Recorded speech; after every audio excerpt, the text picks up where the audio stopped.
Cher Louveteau. Marilène se souvient très bien de ses pensées violentes qu'elle avait juste après le lycée de C. Sa lucidité, la violence que générait sa lucidité.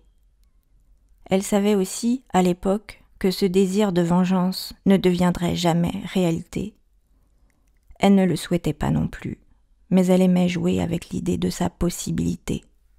Simplement ça, l'idée de sa possibilité. Vous reconnaissez sans doute le bruit du monde de Stéphanie Chailloux. Vous ne savez peut-être pas combien ce passage me parle. Je pourrais l'avoir écrit, même si je n'ai jamais été une enfant pauvre. J'ai été une enfant qui a souffert du chagrin d'école, dont parle Daniel Pénac dans un autre très beau livre. L'injustice, le mépris, la colère, la violence. Oui, je me souviens très bien. La lecture et l'écriture ont toujours été mes refuges, mon chez-moi et mon ailleurs, ma chance.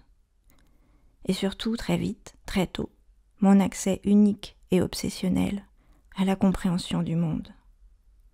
Je suis entrée en fac de lettres, comme on entre au couvent.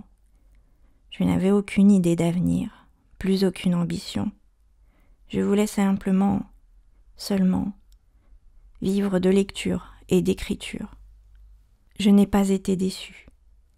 J'ai rencontré Francis Marmande, spécialiste de Marguerite Duras et de jazz, et qui nous lisait les essais de Montaigne à voix haute, invitait Tonino Benacquista, grand auteur de polar, son voisin de palier et ami, écrivait sur mes copies « Excellent » et « Votre inconscient est limpide ». Il entrait sans frapper dans les cours de Marie de Pucé pour l'affronter à propos de leurs interprétations de la princesse de Clèves. Marie de Pucé, longue dame brune, ne s'adressait qu'à lui, qu'à Francis Marmande, et la plupart du temps, elle était seule, assise, penchée sur la princesse de Clèves, et ne s'adressait qu'à la princesse de Clèves. Il y avait à ses pieds un chien gris serpillière. J'ai mis 4 mois à le remarquer, parce qu'elle s'était mise à parler à quelqu'un sous la table. Il y avait aussi Bernadette Bricou, spécialiste des contes de fées, dont j'ai réentendu la voix l'an dernier sur France Culture, alors que je faisais ma bûche de Noël. Et j'ai pleuré de réconfort de la réentendre 25 ans après, et c'était comme si, encore une fois, elle ne s'adressait qu'à moi et me donnait la clé des contes. Quand j'ai lu la sélection du prix littéraire cette année, j'ai su que nous allions vivre ensemble des émotions et des questions à cet auteur, à cet auteur-là, qu'on ne peut pas dire, tellement c'est grand et inoubliable. Mais j'avais peur, je craignais d'être seule dans ce partage-là, ce plaisir-là. Et puis nous avons rencontré Joseph Pontus. Et vous étiez 69 assis, là, devant ce géant dont les silences m'effrayaient, au début, tant je craignais que vos esprits, adolescents, divaguent, papillonnent, n'entrent pas dans la magie de cette rencontre. Et puis, j'ai entendu votre écoute attentive, vos respirations suspendues à ces mots, et je n'ai plus pensé à rien, qu'au plaisir d'être là, ensemble. Ne pas parler de poésie, ne pas parler de poésie en écrasant des fleurs sauvages et faire jouer la transparence au milieu d'une cour au mur gris. En entrant à l'usine. Bien sûr, j'imaginais. L'odeur, le froid, le transport de charges lourdes, La pénibilité. Les conditions de travail, la chaîne, l'esclavage moderne. Je n'y allais pas pour faire un reportage. Encore moins préparer la révolution. Non. L'usine, c'est pour les sous. Un boulot alimentaire. Comme vous. Parce que mon épouse en a marre de me voir traîner dans le canapé en attente d'une embauche dans mon secteur. Alors c'est l'agroalimentaire. L'agro. Comme ils disent. Une usine bretonne de production et de transformation, et de cuisson et de tout ça, de poissons et de crevettes. Je n'y vais pas pour écrire, mais pour les sous. À l'agence d'intérim, on me demande. Quand je peux commencer. Je sors ma vanne habituelle, littéraire et convenue. Eh bien, demain dès l'aube, à l'heure où blanchit la campagne. Pris au mot, j'embauche le lendemain à 6h du matin. Au fil des heures et des jours, le besoin d'écrire s'incruste tenace comme une arête dans la gorge. Non le glauque de l'usine. Mais sa paradoxale beauté. Je ne sens plus l'odeur de l'usine qui au départ m'agaçait une narine. Le froid est supportable avec un gros pull au vert, un sweatshirt à capuche, de bonnes paires de chaussettes et un collant sous le pantalon. Les charges lourdes me font découvrir des muscles dont j'ignorais l'existence. La servitude est volontaire. Presque heureuse. L'usine m'a eu.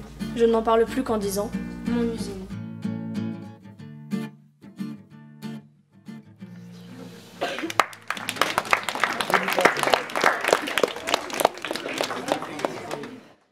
Ne pas parler de poésie, ne pas parler de poésie en écrasant des fleurs sauvages et faire jouer la transparence au milieu d'une cour au mur gris où l'aube n'aura jamais sa chance.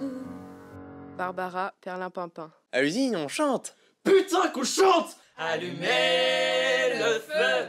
On fredonne dans sa tête. La la la. La la la la la la la la la la la.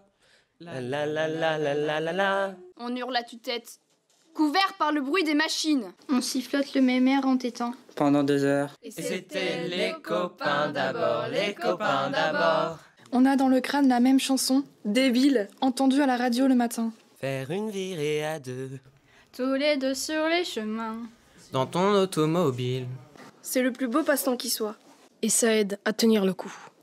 Penser à autre chose, aux paroles oubliées. Et à se mettre en joie. La la la la la la la la la la. La la la la la la la la. Quand je ne sais que chanter, j'en reviens aux fondamentaux. L'Internationale. Debout les derniers de la terre, debout les forçats de la faim. Le temps des cerises. La semaine sanglante. Traîner. Toujours traîner, et encore. Le grand Charles. Sans qui nous serions tous des comptables. Comme disait Brel. Les bourgeois, c'est comme les cochons. Plus ça devient vieux, plus ça devient bête. Trenet qui met de la joie. Y a de la joie dans ce putain d'abattoir. Qui me fait sourire à mon épouse quand... J'ai ta main dans ma main. J'ai ta main dans ma main. Je joue avec tes doigts. À la fin de la ligne, Joseph Pontus écrit à sa mère, et je suis frappée par la justesse de ces mots.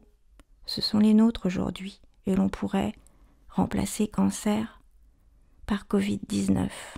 Je n'apprends rien, mais je me bats contre la cadence, le temps, la douleur, contre moi-même. En fait, j'apprends. De ton cancer, nous n'apprendrons rien. Nous combattrons la douleur, l'angoisse de l'attente des résultats, la chimio et la chambre stérile de l'hosto où tu resteras pendant quelque temps. Nous apprendrons. Nous apprendrons qu'en fait nous avons été forts. Nous n'avons pas été complaisants. Que nous sommes là, pour de bon, quoi qu'il arrive. Que l'amour sauve tout, quoi qu'il arrive. Je voudrais vous dire encore. Cette fois, ce sont les mots de Jean-Claude Grimbert, dans la plus précieuse des marchandises. Voilà la seule chose qui mérite d'exister dans les histoires comme dans la vraie vie. L'amour offert aux enfants, aux siens comme à ceux des autres. L'amour qui fait que, malgré tout ce qui existe et tout ce qui n'existe pas, l'amour qui fait que la vie continue. Votre professeure reconnaissante et qui pense à vous.